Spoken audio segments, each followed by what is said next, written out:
Have you ever wondered how a single revelation can turn your whole life upside down?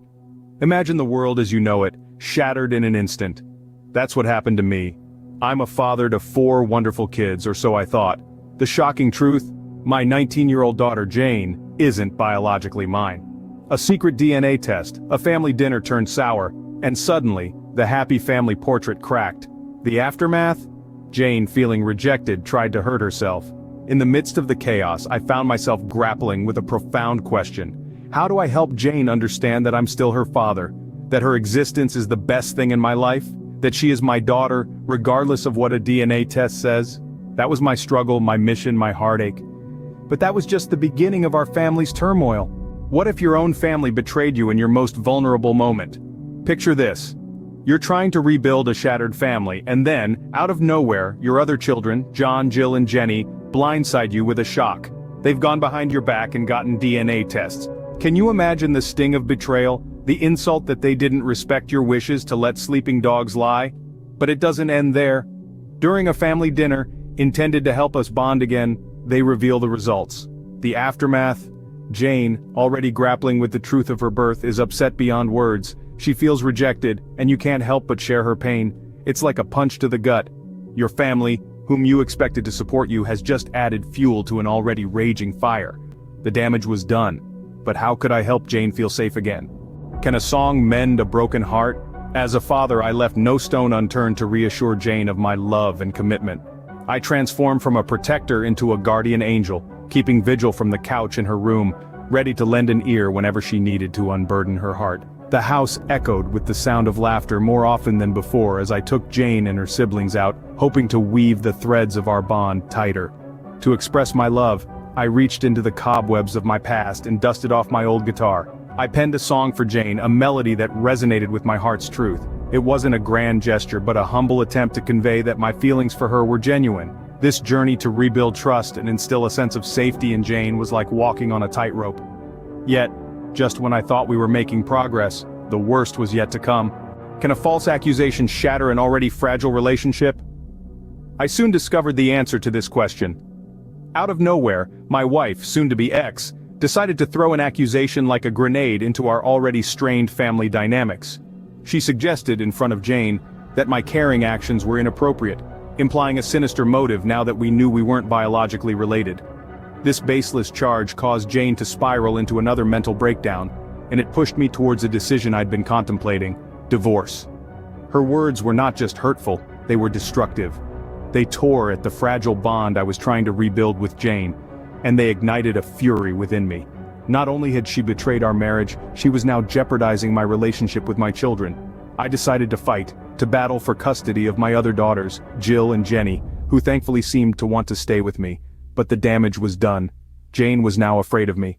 How do you fix a relationship that's been torn apart? That's the question I ask myself every day. Jane, my precious daughter, is now hesitant around me, flinching at my touch. This, due to the false accusations hurled at me, has shattered my heart into a million pieces.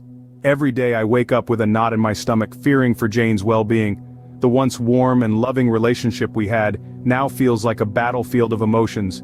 I want to reach out to her, mend the bridges that have been burnt, and assure her that my feelings for her haven't changed. I try to make her understand that my love for her is unconditional, that she is my child, and nothing can alter that fact. But the fear in her eyes, the hesitance in her voice, it's all too clear. She is scared, and I feel helpless. Now I ask you, how can I fix this? Please leave your comments below. Ever lived in an apartment so small you could cook, clean, and do your laundry all at the same time? Well, welcome to our humble abode. It's a shoebox apartment where the bathroom is so compact you can multitask like a pro. You can take a seat of honor, wash your hands, and enjoy a mini shower, all without moving an inch. Now, let's meet the occupants of this cozy little dwelling. There's me, a 24-year-old double-duty worker. By day, I'm a hairdresser, and by night, I'm a bartender at a strip club. Then there's my boyfriend, a 32-year-old Uber delivery driver. But he isn't your average delivery guy. Oh no, he aspires to be a crypto tycoon, spending more time speculating on digital coins than on the road. And, as if living in a shoebox wasn't challenging enough, our landlord decided to add a cherry on top and increase our rent. And just when I thought things couldn't get any more ridiculous, the rent increased. One day, when we were both huddled around a Yankee Candle for warmth, my boyfriend dropped a bombshell. We had been grappling with a recent increase in rent, and I, juggling 2 jobs, had asked for his financial assistance. His response was as chilling as our unheated apartment. He claimed that all his money was tied up in untouchable investments. Now, when he said untouchable, he wasn't talking about an offshore account or a trust fund. No, he was referring to his crypto scheme, an investment plan as volatile as our room temperature. But the story doesn't end there. As I tried to explain the importance of our basic needs like housing, gas, electricity, water, and oh, let's not forget, food, he threw an accusation that was as absurd as it was infuriating. He called me a gold digger. Yes, you heard that right. The man who spends his time investing in crypto while I work 2 jobs to keep us afloat had the audacity to call me, the breadwinner, a gold digger. The irony was so thick you could cut it with a knife. I mean, if I were a gold digger, would I really be living in a shoebox, sharing my space with our roommates, Master Splinter and the teenage ninja roaches? Would I be spending my evenings trying to create a culinary masterpiece from a pack of Kool-Aid, a tumbleweed, and a solitary kidney bean? I had to remind him that if I wanted to be a gold digger, I could easily find a more lucrative prospect at the strip club where I work. There, men make it rain every day, while he can't even scrape together enough cents to make it hail. And then, he asked me for space. In our 1-room apartment. Where was I supposed to go? Into the kitchen sink? I was so flabbergasted I had to ask our roommates, Master Splinter and the teenage ninja roaches, if I'd heard right. The absurdity of the situation was so palpable, even the local meth addict, our patio resident, agreed he was delusional. Imagine that. After the accusation, my boyfriend asked me for space, in our 1-room apartment.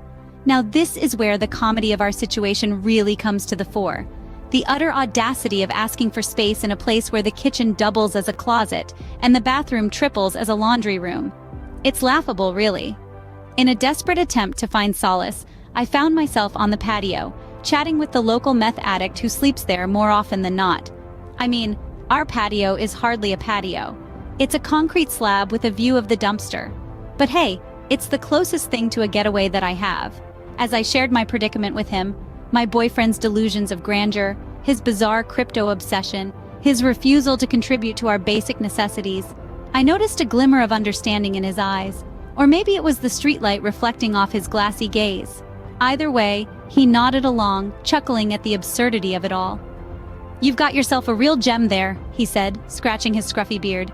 "A man who thinks he's a king, living in a castle when he's really in a cardboard box. And he's got the audacity to call you a gold digger? That's rich." His laughter echoed through the chilly night air, and I found myself joining in.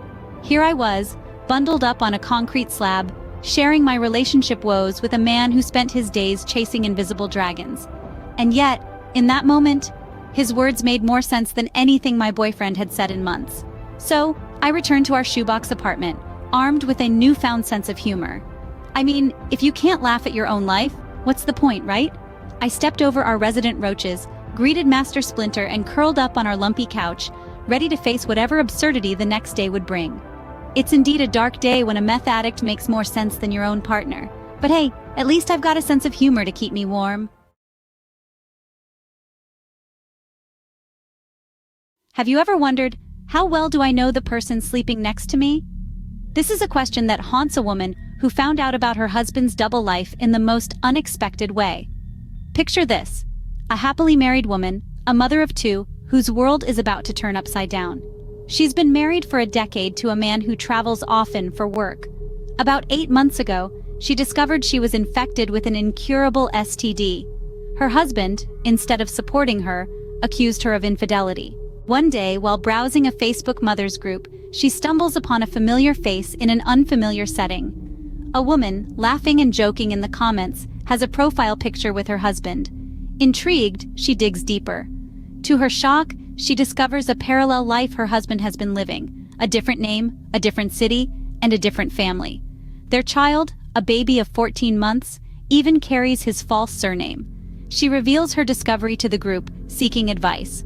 Many suggest that the other woman might be clueless. However, when she reaches out to her, she learns the bitter truth. The other woman is fully aware of her husband's marital status.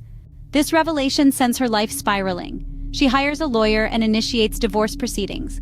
When confronted, her husband chooses his other life over her, leaving her and their children. He even refuses to provide alimony, claiming he has another child to support. But how does she move on from this?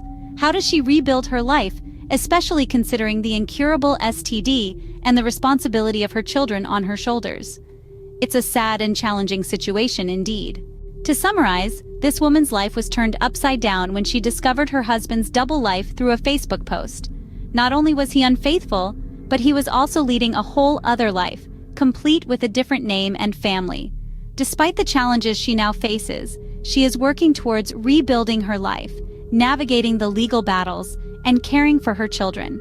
In a world where social media can often paint a rosy picture of our lives, it's crucial to remember that it can also reveal harsh realities. It's a story of deceit, betrayal, and resilience. A reminder that things are not always as they seem, and sometimes the person you think you know best might be the one leading a double life.